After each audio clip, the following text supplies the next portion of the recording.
we're people of color. We put lotion on. Yes. When you put lotion on your chest, have you ever consciously put it on your nipples? Because I realized today, I don't think I've ever actually put lotion on my nipples. Like, just when you put it on your chest, it's like, I feel like you have to purposely put it on your nipples to actually get it there. Before anybody answer, pause. So You're right. Wait, that was. I mean, you just go over like. No, that's what I'm saying. Like when you just do your chest, but like you're never going like, oh, let me make sure I got my nipples in this coverage. I'll be honest, I forget I be having nipples until I look in the mirror. To be honest, I just look, oh shit, I got nipples. Forget they exist. It's either I forget. Like why does Batman need nipples on his suit? Only reason why I know I got nipples is because I either look in the mirror or probably because my girl licked them. That's probably it. I got ice in my veins. Walk like a champion, champion, champion. I'm so cold-blooded, I fear nobody. Ain't no letting down, I won't let you down. 'Cause I got ice in my veins. I talk like a champion, like a champion. I'm so cold-blooded, I'm so cold-blooded. I fear nobody, I fear nobody. I walk like a champion. Yeah. I really resonate with that, Miles. Like I really enjoy the fact that you enjoy the fact that there's so many. If I say the fact that one more time, Tyreek. Yeah, no. It's all good. The I fact enjoy, that it matters. I enjoy that you enjoy the sport, and I think it pros the question a little bit. How do you guys define athleticism in other sports? I think that's a very tricky question. Not Tom Brady. Yeah, I'm about to say I knew this was gonna do this Tom Brady shit. Are you guys like that dude Krutwick on Loyola Chicago? Exactly. Yeah. Athleticism, no. Game sense? Game sense. His basketball IQ is off the chart, though. Yes, Justin, age before beauty. All right. So, I guess in terms of like athleticism, I guess it varies, sport to sport because, and like I think it, we kind of were having this conversation where like we're comparing like the GOAT athletes of all time, and you have like the Serena Williams, LeBron James, Tiger Woods. Like, how do you decipher between a professional golfer who is an athlete? Compare that to a hockey player who has to do all this stuff on skates, or a basketball player or a baseball player that has to hit a ball, coming at 99 miles an hour. So I think it's relative to the sport. I would say to be able to, do a suicide up and down a basketball court maybe without keeling over and dying would go a long way. You got a baseline. Baseline to baseline, touch all the line. That used to suck in AAU playing in a gym that had volleyball lines, and we had to touch all the lines. But no, like I'm seeing like in the volleyball, the athleticism, just how high these girls are jumping. Them diving to the ball. The speed at which a girl will spike the ball, and then the girl dives on the floor, hits it up perfectly so that it's not going all over the place like it does in gym class, but it sets it up for somebody to set somebody up to spike it back. Like that's some athleticism. It's almost like you can't teach that type of stuff. Going back to what you were saying, like volleyball instincts, you just got to have a natural feel for it. So I think that's what athleticism really is, almost like a combination of like natural ability combined with your sense of the game. Yeah. Just to give you guys a reference, the average speed of a volleyball spike at like high level is between 50 to 70 miles per hour. Yeah, it's pretty fast. It's pretty fast. Yeah. I think that's when you put it into numbers, it's faster than people realize. No. I mean, especially for like how small the area is, like from the your distance right there. between. Yeah, you know what I mean. Yeah. Most people not seeing shit that fast in general, bro. Like think about like even other sports like baseball. Like on TV, you see a fucking pitch being thrown. That shit don't look that fast. 95 miles an hour doesn't look that fast on TV. So you see it coming until you step in the box. You like, oh shit! Like you know what I'm saying. And think about it with fucking volleyball. How far is the top of a volleyball net to when you have to react to hit it? Exactly. Because not only do you have to react to it being hit, you have to locate where the shit is going. You might have to dive in a certain direction, and you have to be coordinated enough with your arms to fucking hit Put the it shit. into play. Kind of reiterating what Justin said, but in terms of like what athleticism is to me, to put it like, I think he gave like a very good like intangible definition of what it is, but more tangibly speaking, I think it's the combination of strength, speed, coordination, and reaction time. I think if you can combine those four things with anything, and I think you can apply it to any sport: golf, tennis, hockey, lacrosse, basketball. If you're coordinated, you're fast, you're strong, you got good reaction time. I don't think reaction time for golf though. Yeah, well, all right, maybe not golf, but you know what I'm saying. Yeah, no, I get what you're saying. I definitely will agree with the reaction time because honestly, a lot of these sports just come down to who can react quicker. Bro. Yeah, bro. That's kind of what you're talking about, intangibly speaking, about like, natural ability. You know what I'm saying? That's like, that's shit that you can't coach. Yeah, and you can definitely train reaction time, but like shit, I was telling you guys when I came out of COVID, I was ass at volleyball. I absolutely terrible because my reaction time is garbage. We're not laughing at you, bro. No, I know exactly what happened. I know exactly what happened. Yes. Listen, It's no laughing at shade, you. but it's shade. But he admitted it though. It's funnier when he can say it, we can laugh at him. Versus if he was like, "Oh, I listen, wasn't the reason that why bad I'm coming better off at of COVID." volleyball now is because of him anyway. Well, so we love it. Coach Tyreek. But no, when I came off COVID, my reaction time was so trash that I was literally feeling the lag. Hell and yeah. even at low comp levels, I was like, I just couldn't keep up. So like, Hell yeah. that's an underrated thing that people like. There's like, I need to be the fastest, I need to be the strongest, and then they forget about that. And then when the entire game speed is up, like you're talking about, that's where it really shows. That's the difference. Yeah, and I think you guys hit it on the head. Like the reason I asked that question is because I want you to understand that there is so many ways that you can define athleticism in volleyball, and like I think you guys hit on all the points correctly. I think that's just exactly what I was going to say. And like there with the positions that are available in volleyball, like although John doesn't think I play anymore, I play libero, which is like anymore. I'm a back row kid. I'm sorry, what were you last year in your conference? I was the ECVA Player of the Year as an outside hitter, but Exactly, because that would never happen for libero. not to brag or anything like that, but Humble brag. Yeah. Right, humble brag. But the thing about it is that, like, as a libero, like, reaction time is the biggest thing, right? If you can react and play a ball up and ball control it enough to be directly onto your setter, and, like, how well do you make the easy digs look easy? You know what I mean? Like, there's so many things that you can define athleticism as a libero way differently than you can define athleticism as a middle blocker, right? Like John plays middle. Like we honestly go to open gyms together so we can play the same position. Like I will play his back row, he plays my front row type of thing, right? And then it's like a pretty big sub because people need middles and bros. So like it's a buy one get one two for free, whatever. It's a symbiotic relationship. Correct. And like symbiotes. no matter how you define athleticism within the positions, it's just like those key things, right? Like the reaction time, like how powerful are you and how explosive are you, like, and especially in terms of like, again, the speed of the game being so high, that athleticism, it doesn't matter if you're like 5'6" or 6'10", like those same type of athletes, they can play both positions type of thing, and like you can be defined as athletic no matter how big or small you are. Yeah, like for example, that position that he's talking about, the libero, which if you guys don't know is basically like a defensive specialist position, not a defensive specialist, one of those positions.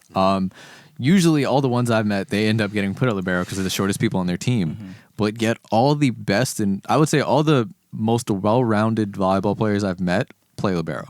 Like they'll be out here just crushing balls, and when I'm like, oh, what position do you play? Oh, I'm libero. So you're telling me that for your team, you just sit there and pass the whole time when you're out here just bouncing everything?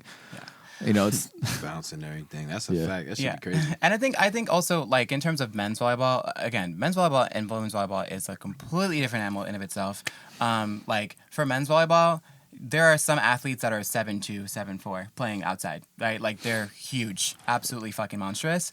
And then like you go to like an open gym and like, yeah, like I'm pretty tall for an open gym, right? But like if you put me like in the, like when I play for the regional team, you put me in that stage, right? I'm kind of a small kid, you know? Like, I'm not 7'4". He's 6'2", by the way, if you're watching on video or just listening and have no idea what it's like. 6'1" and like a 4. You're taller than me and I'm 6'1". I'm Anyway. the tallest one in this room, but whatever. And I play back row position, which is saying That ain't saying much. Like, let me stop. yeah, so like The average height of the podcast, you know. Yes, me and Matt bring the average height down. We know, all right? We're small people. It's all right. You We're could small, still, but we're proud. Listen, you could still play in a volleyball court, right? As libero. Also, yeah, probably. Also, for you kids out there, if you play volleyball, a lot of times your vertical will increase for other sports. So That's bro. I'm telling you. will it really? yeah, It makes I sense. should have yeah, played because some it's other sports. jumping and then the quick jumping. A lot of times, if you're playing up front, it builds explosive muscles. Fun fact, I didn't play sports enough where I didn't know how to throw a ball, so John taught me how to throw a ball. So if you ever wondered like my athleticism in other sports, not very good. So. But Yeah, but see, he is a freak athlete. Like he jumps out the gym. I was about to So- say though, like I would much rather like it's, and I'm happy that you said freak athlete, yo, because it's so much easier to teach people that are athletic sports versus trying to explain how to play a sport to somebody who's non-athletic. Like if I sat you down, like if I gave you 3 months of training versus somebody who is just completely unathletic, let's A just couch say potato. Yeah, couch potato. and I told you how to be a defensive back in football, you know what I'm saying? I would be much more, you would be a sound defensive back in 3 months. The couch potato, bro, I don't know. But you know what's Actually, I think interesting? you'd You be know, a very good defensive back. my rebuttal to that Yes.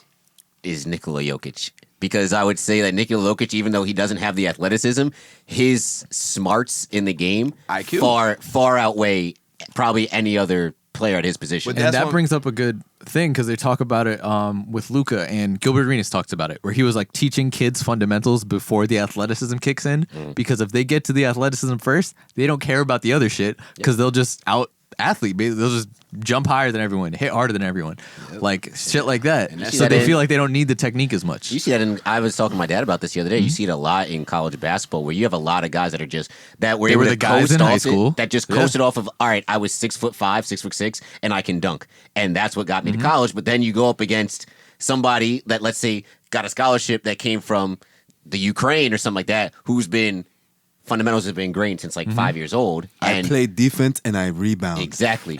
I may not be able to dunk, but I'm gonna steal the ball from you every time you come up the court. I'll cook you in a post. Yep. Like it's bro. and that goes into the issues with the AAU system and things like that, which we have spoken about on this podcast. But it's like It's a scam. But yeah, it's and that it's the cream rises to the top. It's that will only take you so far. Yeah.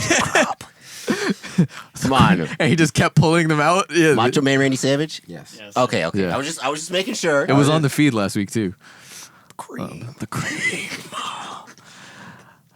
But yeah, definitely. Like Miles said, check out Athletes Unlimited. Even if you're not that into volleyball, it's you might find something that you love. It is really entertaining, and we know, misogynists have issues with women's sports. Oh, God, this shit is dope. Like, And they have multiple sports too, because this isn't Yeah. the first. Because when the pandemic was going on, we started. That was the first live action sports that CBS Sports started airing was Athletes Unlimited softball, and it was the same, literally the same exact thing, just softball related, and you had the point totals and everything. yeah.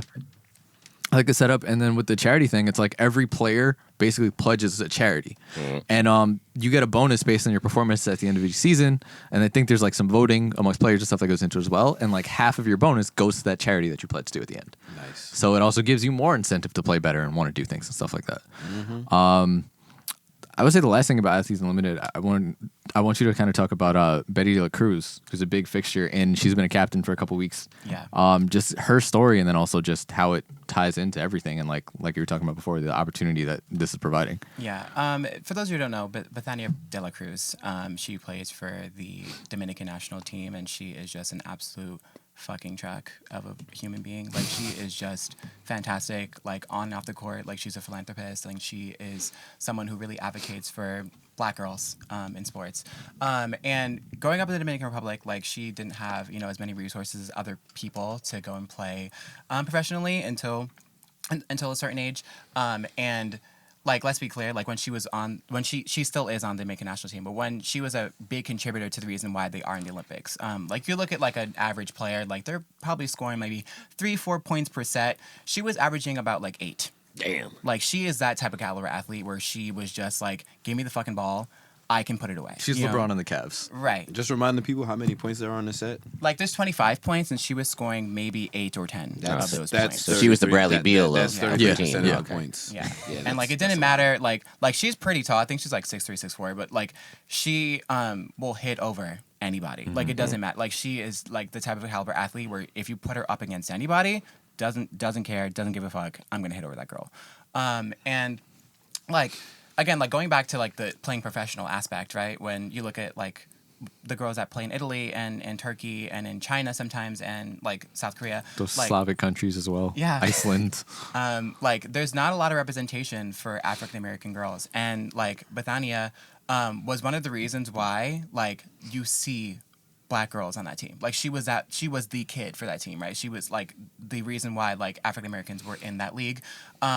And I think there was kind of like an appreciation that started from like, cause she's I guess started playing volleyball when I was like a really young kid. Before I was born probably.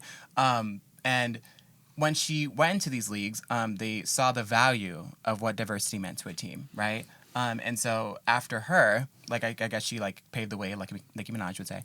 I paved the way for you other rappers, but whatever. She paved the way for other black girls to, get the opportunity, get the chance. And like that's why you see a Deja McClendon. That's why you see a Nia Grants. That's why you see Ebony and Wabus. and Ebony Wannabu. On the team now because they have just been granted the access that other African American girls before them have given them to play volleyball. So Nice. Yeah. Again, we do have that 2K tournament coming up. The Twitch stream is going to be MT Summit, twitch.tv/MT Summit. That's Sunday, 2:30 to 6. If you guys are in the area and you think you're nice at 2K, you're trying to win some bread, pull up with your controller. It's $25 entrance fee. That's Q's Barbershop across the street from the Walgreens in Baldwin. Go check that out and just go listen to us because it's us, it's basketball. People are going to try and win money, so it's going to be competitive. They always say the best game of 2K you're going to get is if you put up bread. So it should be fun. With that, we're done for this week. Follow us at Saratobi Sports on Instagram and Twitter. We are also on Facebook. Go subscribe to the YouTube channel. And you can follow me at Offended Narwhal on Twitter. And anything you want to plug? Anything you want to talk about?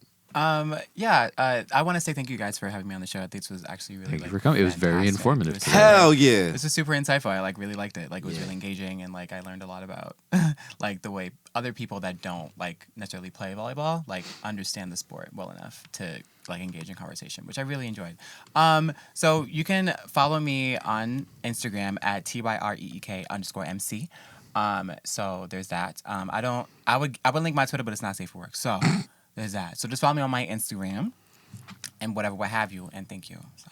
Hell yeah. You're welcome back anytime, my boy. We appreciate you coming out. No, Real this is life. great, man. I love whenever we have guests. And yeah, man. For me, y'all can follow me on the gram, WorldWideWest_11. You know what I'm saying? Word to Julius Handles. Word to Andrew. You know what I'm saying? Yeah. There's no sauce. Yeah, you know what I'm saying? No source. Hell yeah. And Black Lives Matter as always. They do. No, I'm just kidding. Shut your ass up. Oh, so it's my turn to outro myself. Okay. I mean, last the check, we always plug ourselves at the end, but whatever. That's true. I don't know who this guy is anymore, right? Right. Well, First day. First day. First day. Yeah. First day, huh? Yeah. So First time. you can follow me on the Twitters, J_Thomas_24. That's about it. Nematodes are people too. We will catch y'all next week. I got ice in my veins. Walk like a champion. I'm so cold-blooded. I fear nobody. Ain't no letting down. I won't let you down. 'Cause I got